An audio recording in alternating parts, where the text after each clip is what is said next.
Well, it's the diminishing element of critical thinking. It's not just about the reduction of critical thinking in today's society.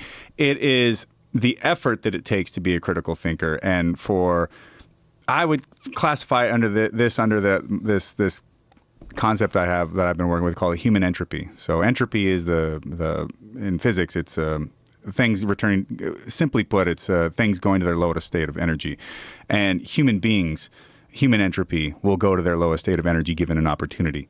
And to the point where you see Wall-E, if you've seen that movie, and all the big, fat, out, just gnarly people just floating around on hover beds, being fed and taken care of and having zero strife in their life, that we will do that if given the opportunity. And so not having to think critically, finding a group identity of some sort, even as crazy as a cult, or which I would argue that there's a lot of ideologies around nowadays that are just as cult-like as Scientology or Heaven's Gate, stuff like that. CrossFit helps a lot of people, and I think you're so out of line.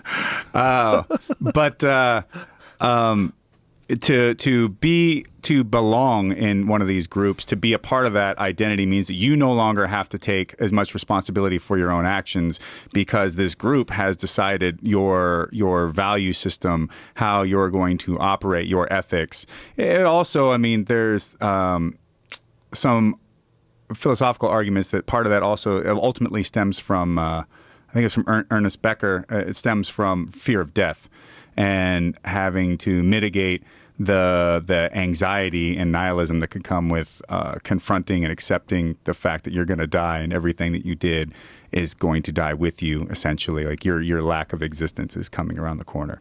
Not if you put on the purple Nikes and cut your balls off and wait for the comet. That's right. You drink the Kool-Aid.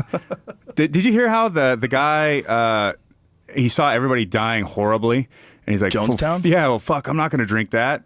Please, do something else instead. It's like, shoot me. I don't want to take the drink. I'm sure. Didn't they kill like 900 people or something like that? Yeah. In Jonestown? Yeah.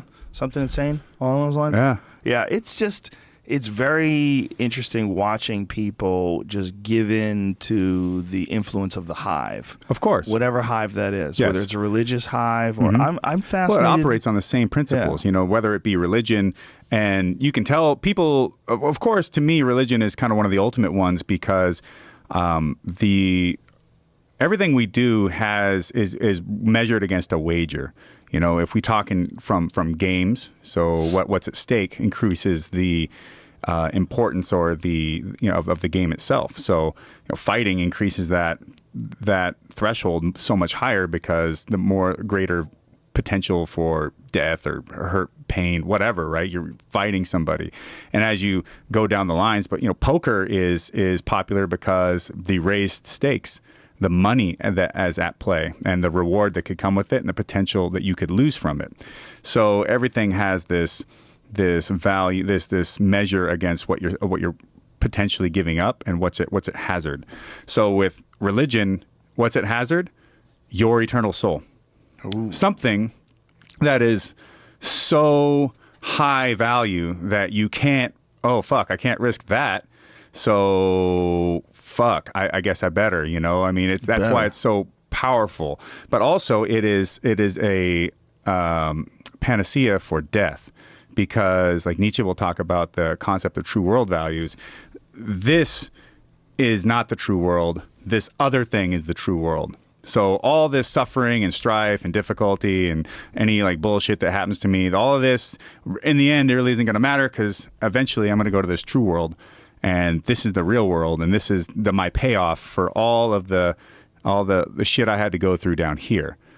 And so for a lot of people, the concept of having meaning for their difficulty, for their struggle, is absolutely important, because otherwise, why am I doing this?